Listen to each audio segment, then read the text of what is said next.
In this episode of Me and My AI, I'm going to interview Paul Montenegro, a healthcare innovator, technologist, and clinician.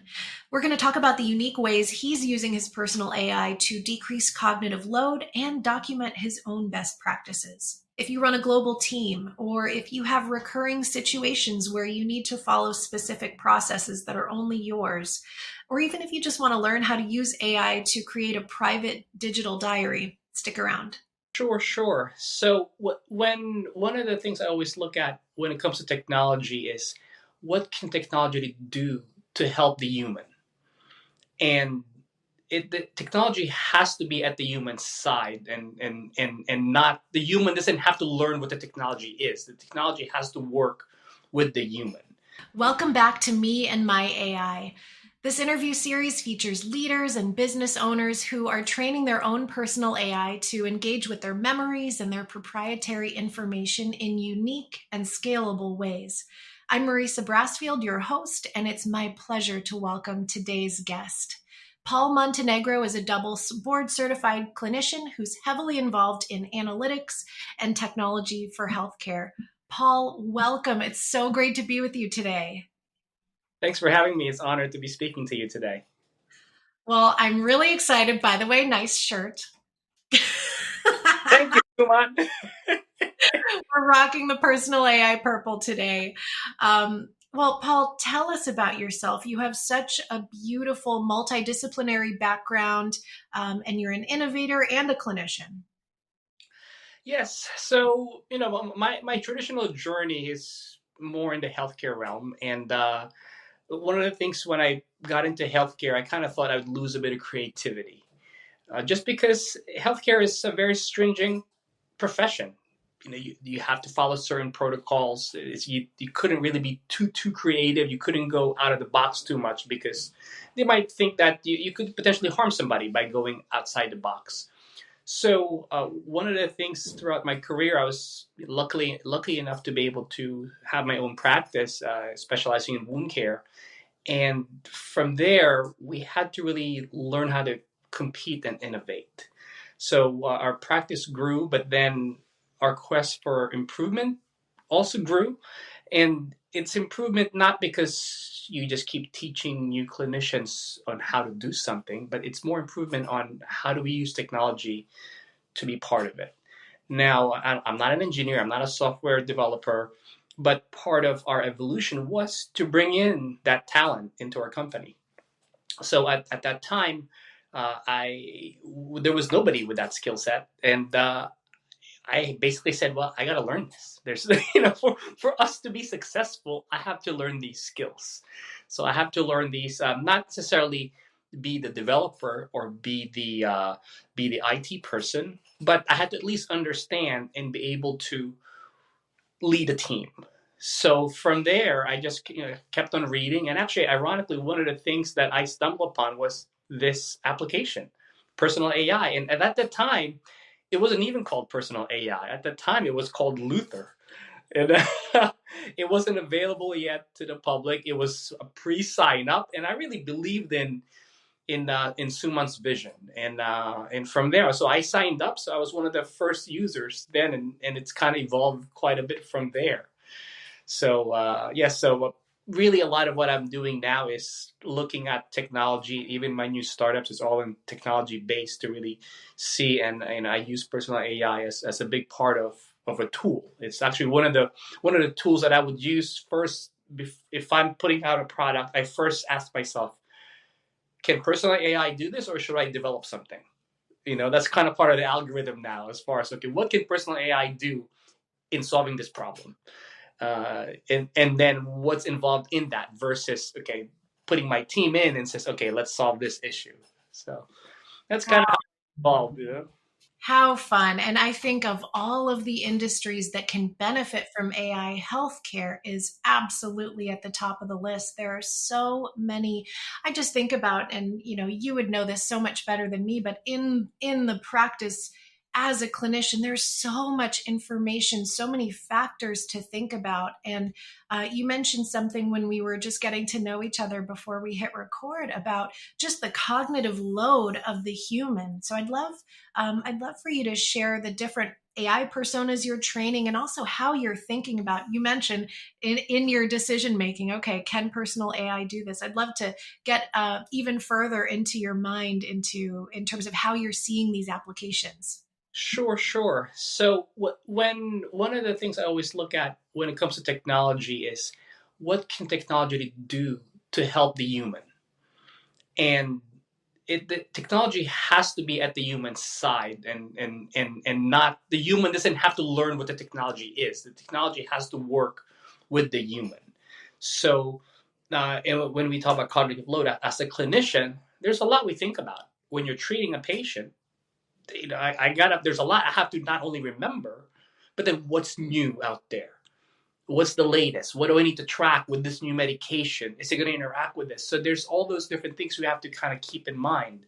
So I've kind of been using, one of the things I've been training my AI on, my personal AI, is on clinical cases. So I know at this point it's the personal AI is not HIPAA compliant, so I don't put in any patient information, but I could put in clinical scenarios, and then I would personally tell it, in these cases I want to treat. This is the algorithm that I want to use to treat this patient. So when I run into that situation, I could feed it in, and then it will tell me, okay, this is how you want to treat this.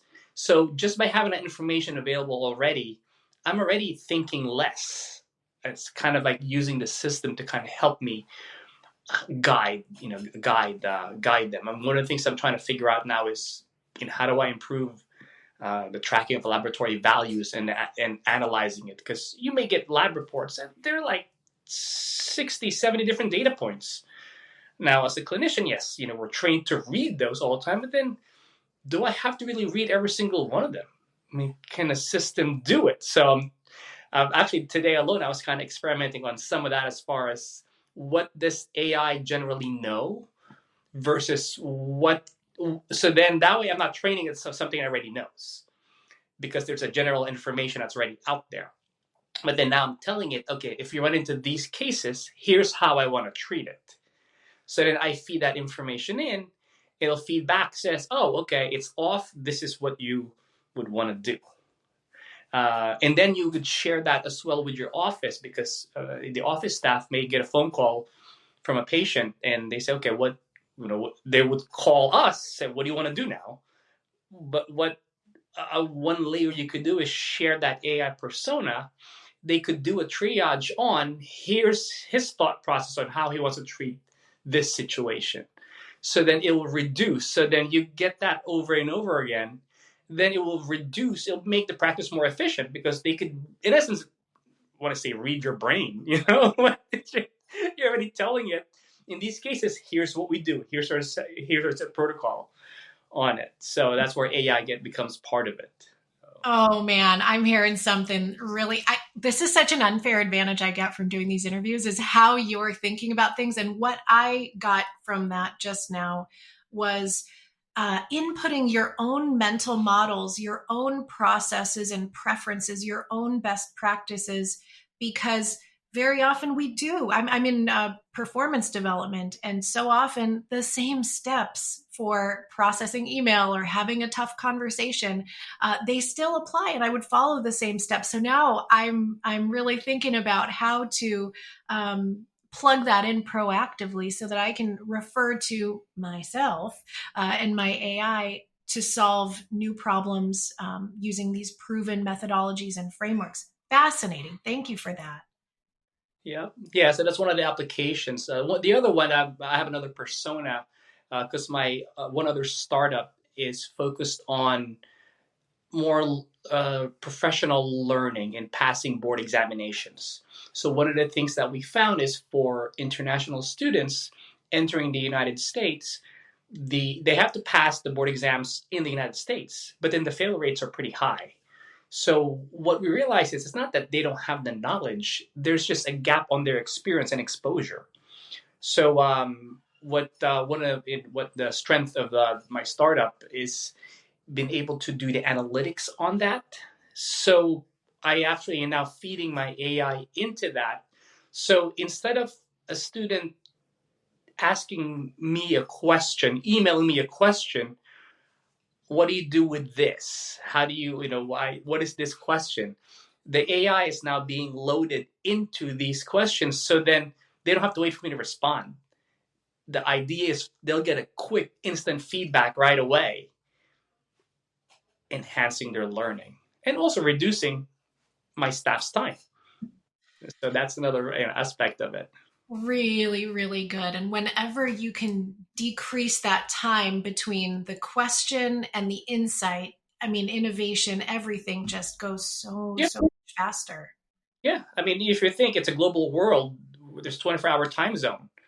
So majority of my staff is in the U.S. and in Asia, but then you have those other time zones. So there's always somebody sleeping at some point, but the AI is never sleeping. So I love that. Okay, now I am so curious. Based on how you've been training your AI, are there any special tips that you've discovered? Many folks listening today will be considering whether training their own personal AI is appropriate for them and how to get started, how to get the best results. And I'm curious to see what you've discovered. yeah, so since I've been with the program from inception, basically. There's been a lot of evolutions throughout, and one of the things that I've kind of adjusted to and found is it's you have to give it information that's important to you. That's why it's called personal AI. So you're personalizing the information. The thing's connected to the internet, so it could search. There's no reason to give it a search function because let it do its own thing there. So, and when I had actually, I was with Suman and Sharon recently in California. One of the things that we were chatting about was they realized that it's much better to actually give it real specific information rather than the more. If you give it too much, then you have a risk of confusing what it could learn. So I've kind of really adjusted. When I first started, I would just leave it on, and I'd realize that it was recording the football game that I was watching. So I'm like, oh, I better delete that because that's not really appropriate to me. But so now I'm very specific on what information I give it, and really, I'm as if I was telling it, here's what's in my brain. So I found that loading up a research article, even before I would load up the bibliography, but I realized, is that really important? At that point, I thought it was important because then I could search the bibliography at that point. But then again, is that really my brain? So I've kind of adjusted on what I'm feeding it. So I'm not feeding it as much as I used to, but it's very much more specific what I feed because now it's really returning better information because it's really remembering basically Paul said. I mean, these are Paul's instructions. So. Really, really good. So if people interact with your AI at paul.personal.ai, what are some of the things that they can ask and do? I don't know. I've been using it a bit of a personal diary, so I don't think that part's accessible because the personal part is not exposed. So a lot of the healthcare stuff, I mean, they're all still being evolved. So from the software side on the learning management systems, those are very specific to like board certified type questions. My specialty in wound care, my specialty in nursing and primary care. So they'll be able to ask questions related to those, but they're all strictly from a board perspective. So, how would you manage a patient with this? For example, what is the general management for a certain disease, and it will kind of spit back at you what you may expect as a board exam type. So I mean, I'm a bit of an introvert, so I don't really load up too much information in there. So what's being exposed from a persona perspective is very specific to be rather professional. The healthcare side, as far as relating to the patients, that's just going to be exposed to my own team because they're the ones who would need that. I wouldn't want to expose that to the general public. But at some point, I mean, it's a constant evolution. So we could always spin up multiple personas and decide what we want to expose out there. So yeah, I mean, I think you've played around with my AI already, and you learned a little bit. I enjoy playing with Suman's AI because I learned quite a bit because he loaded a lot of information in there. It's So, true. And I love that you shared the different ways that you were intentionally restricting who and how someone can interact with your different personas, because mine is also, it's public, it's open, and I've put in a ton of information in there that is a kind of personal and about my family and things, but all things that I would share on interviews and all that. And another really great reason to use personal AI is you can set aside, okay, this is my thoughts, my diary. I don't want anyone seeing that, but I want to have access to those memories, those insights later on. oh Really, yeah, really cool. yeah. I mean, I've used it when right now the chat function isn't up, but when the chat function was available, I used it to hold meetings. So when I would have a meeting on, I would say, "Hey, I'm going to turn on my artificial intelligence to record it," and I would use that. So then I would ask my AI, "What was my meeting with this person about?" Or I could just go to my calendar and match it up to the date and says, "Oh, that was my recording at that time." So when I enter the meeting or I do a follow up, it's just like it's like that's exactly the meeting. Like my whole brain was there. It was the discussion was there, so it makes you so much more efficient. So Oh yeah, and there's lots of tools that now will allow you to record your meetings, and your data is on their platform, which may or may not be appropriate based on the conversation and the nature of what you're discussing. So it's neat to have that option where it really is just yours for your own reference. yes, yes. Paul, I'd love to see or I'd love to know what is your vision for your personal AI in the future. Let's say 2, 3, 4 years from now. Uh, I mean, if this could be part of, as if you're wearing glasses and you could see the world and just have a constant recording of that. I mean, I actually love that. I mean, even from a clinical perspective, I actually feel that that's how it should be. Because when we see patients, we have to take notes. We have to document what we did. Well, why do I have to write stuff down while I could just have a video image of the whole interaction and talk through what I was doing? That's one of the things that I'm doing when I'm writing code. And one of the biggest things for for developers is you gotta document your code, explain so somebody else could see it. So one of the things I've done is instead of actually documenting, I mean, I would still put notes within the code, but I would actually have a video recording and I would talk through my code. So if somebody really wants to see, okay, that's what he's talking about in this part of the code. So there's a visual as well, and actually that saved me a lot of times with when I need to turn the code over to somebody else, and they'll need to pick up from there because you kind of put the pieces together. They kind of enjoyed that because they didn't have to try and do the interpretation on what was my thought. They could actually really see, okay, in these lines, that's what he wants to do. And I give him the intent, give him the purpose, and then from there, it's actually spun off new ideas. And because that was my thought process, but the other developers have different skill sets, and they was, oh, well, we could actually solve that better by this approach. So it actually spins off more. So I'm hoping at some point personal AI could be really, really ambient in your life and kind of have a true visual. Oh, that is so brilliant to bring in the video aspect of things. I've been watching some of the AI wearables and just how they can record and listen and connect with things. And I thought, oh, that would be interesting to have with my personal AI. Because so often I have something and I'm like, I wish I could just capture 30 seconds ago and remember that exact moment. But not in a way that's like for social media, but for my own private records or use. I'm with you. I'm with you. Yeah, because like I said, this is kind of have become part of my diary. Even though sometimes I realize I'm repeating myself, day after day. But maybe I just have a boring life. I don't think so, Paul. So I asked, I want to ask you something that I asked Jacob Sapuchnik a couple episodes ago. He's an immigration attorney, and I'm just curious for what would you share with other professionals who are in professional, highly regulated industries, healthcare, law.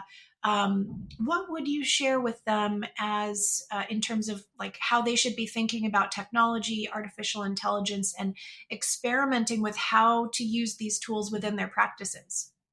So the biggest thing that I would really suggest is you have to think of your own personal cognitive load, and then from there, how can technology help you reduce the cognitive load? Because if you're able to do that, whatever tool that it may be, you're going to be much happier. You're going to be less stressed. You're going to be more efficient, and you're not going to be as tired because you're letting systems work for you. A lot of times, what happens now is developers will develop, and then they expect the human to work within that system. But it really should be the other way around. The system should work for us. That's why the personal AI is such a big thing, because it's truly personal to you.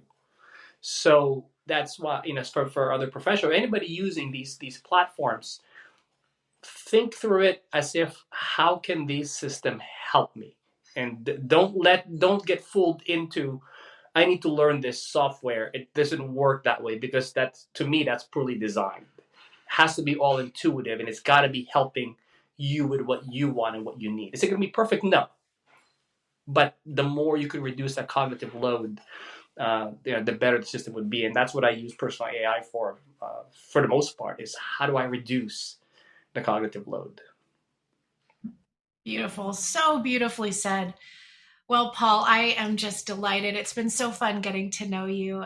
And for those listening, if you want to see me interact with Paul's AI, make sure to click the description below for part 2 of our interview, where I fire up my phone and get chatting with digital Paul. But Paul, any final words before we break for today? No, I mean, from a final word perspective, I'm very excited with this product. I really commend and applaud Suman's forefront in thinking, and Sharon, and Christy as well. With them, I never met Christy yet, but I met Suman and Sharon in person, and I think they have a very good product that really should be pushed out, not just to professionals, but it should really transcend. I mean, even children now should learn how to use this. I mean, it's a shift, and this shift hopefully is going to happen. It'll take time, but the education system's a bit slow to react. You said it. Well, beautiful. Thank you so much for your time today, Paul. I'll see you soon. Thanks, Marissa. Bye bye. Hey there.